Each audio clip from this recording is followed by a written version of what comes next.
cut the bullshit. Just get to the weeds of that. You are fucking yourself up by not examining your brain. You're not examining your brain. Message it. That's done. Examine your fucking brain, and that takes some hard work and suffering. If you're not willing to do that, I'm sorry. And it seems like there's no way to do that as a bystander. No, you can't watch it, man. Yeah. You gotta get out there and be like, oh, this hurts. This hurts real fucking bad. I don't think this is smart. And then, guess what happens? The body will adjust. It will adjust. And everybody goes, well, then the next question I get, but is there a time when it doesn't adjust? What the fuck? Life can really hijack your mind. When that happens to you, you're all fucked up. Your goals, your ambitions, everything is out the window. In life, we all go through different things. Sometimes your girlfriend or boyfriend breaks up with you. Guess what? Get the fuck over it. They no longer want you. Maybe you failed a test in school. You worked your ass off. Guess what? You failed the fucking test. Get over it. Move past it. Learn to not let life hijack your brain. At work, you've been working your ass off for that new promotion. You don't get it. Someone else does. Maybe they kiss better ass than you do. Guess what? Get over it. Life will hijack your mind if you let it. Don't allow all these things to make you a lesser person. You must own your mind. Don't let life own yours. Ask yourself, what remarkably stupid things am I doing on a regular basis to absolutely screw up my life? What would happen if you just stopped wasting the opportunities that are in front of you? Because you're not everything you could be, and you know it. And you could be way better. You could be incomparably better across multiple dimensions.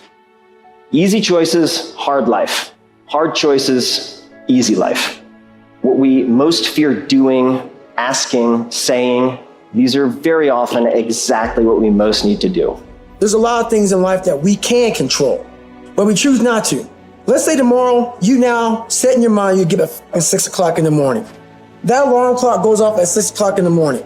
Your first instinct is, whatever I said yesterday, I was comfortable. It was a nice day yesterday. I made this fucking plan at 8 o'clock at night. Now it's 6 o'clock in the morning, I'm tired. You hit that snooze button, you've now lost the war. Your brain is the most powerful weapon in the world. Once you put away your phones and your computers and all that shit we have nowadays, yeah, that's great. We're up to date, but your brain is the only thing you have when you're going through depression, when you're going through hard times, you're going through death, real life shit. You can't Google that shit, man. You're alone. You're alone. You may have a shrink you're going to, you may have a best friend you're going to, but there's 24 hours in the day where you're alone in this brain. And your brain is talking to you in all kinds of ways. And it wants to control you and pull you in these different pockets. If you can't control your own brain and your brain controls you, you got to tell your brain where you want to go and how you want to go and how you want to get there. Train your brain harder. Because if you think a certain way, then so are you. That sums you up.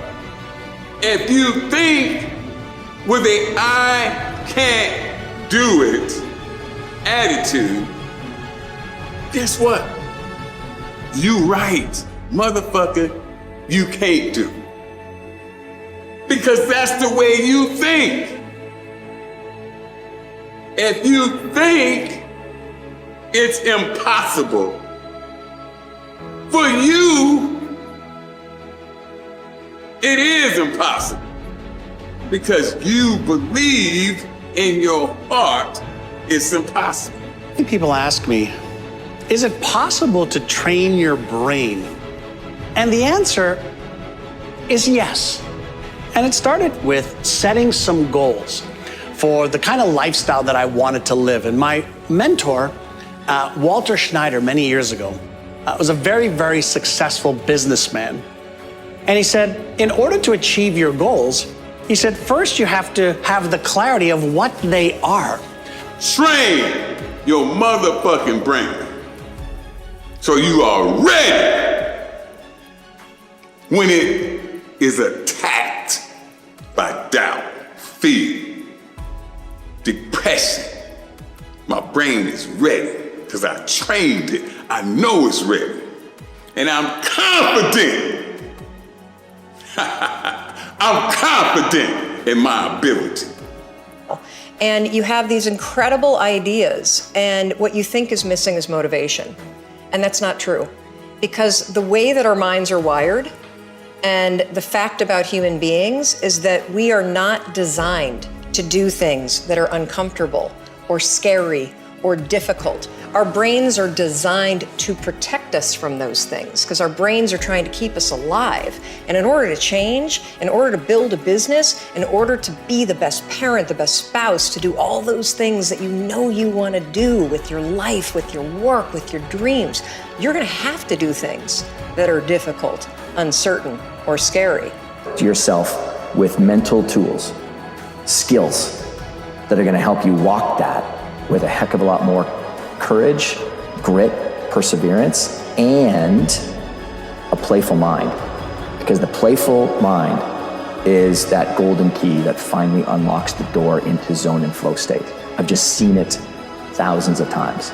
Because people think the zone and the flow state, that amazing place where you're just so engrossed in the moment, is this mythical point that you maybe get to 1 or 2 times in a season or in a year or in a week if you're a writer or creator or executive or something like that. No, it's a biological process and it's a mental process that when you start toppling the dominoes, the likelihood of it coming to you just increases exponentially.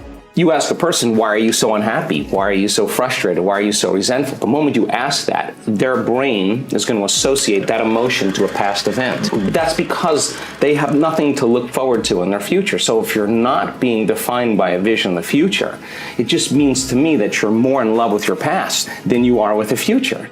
So how do you teach people to believe in a future that they can't see or experience with their senses yet? But they've thought about enough times in their mind that their brain is literally changed to look like the event has already occurred. Understand, I hate to run. Why do you run if you hate it? What are you talking about? I don't want to take showers and eat either. I hate that too. That's life, man. It wasn't until I changed that mentality that I became somebody. If you can get through to doing things that you hate to do, on the other side is greatness. That's what people understand. By me running, I am callous in my mind. I'm not training for a race. I'm training for life. The point is you don't have to wait in line. You don't have to do it the way everybody else has done it. You can do it your way. You can break the rules. It is the generally accepted theoretical view of man's mental potentialities. Now, how can we tap this gigantic potential? Well, it's a big and very complex problem with many ramifications. But as Herbert Otto points out, it is clear that persons who live close to their capacity, who continue to activate their potential, have a pronounced sense of well-being and considerable energy. They see themselves as leading purposeful and creative lives. Living successfully, getting the things we want from life is a matter of solving the problems which stand between where we now are and the point we wish to reach. But believe me when I say that your mind can be compared to an undiscovered gold mine. Don't think about getting up. I just fucking get up. And you just do it. You make it a habit. You got to get over your mind going, I can't do this, it's too hard and all that. You got to push yourself through when you feel exhausted and say, there's a second wind in me, I'm going to find it. But if you find yourself saying, I can't do something, I don't want to do something, but you know if you made yourself do it, you're going to be a better human being, then you must do it. Don't hesitate, do it immediately. Some people say, well, that's not a very safe life. That's not a very secure life. If you want security, go to prison. If you want freedom, this is how you live. This is a fucking process that we learn of discipline and execution and competition with ourselves. And if you want to dictate the success that you're going to create, you got to learn to master the that everybody else thinks is irrelevant.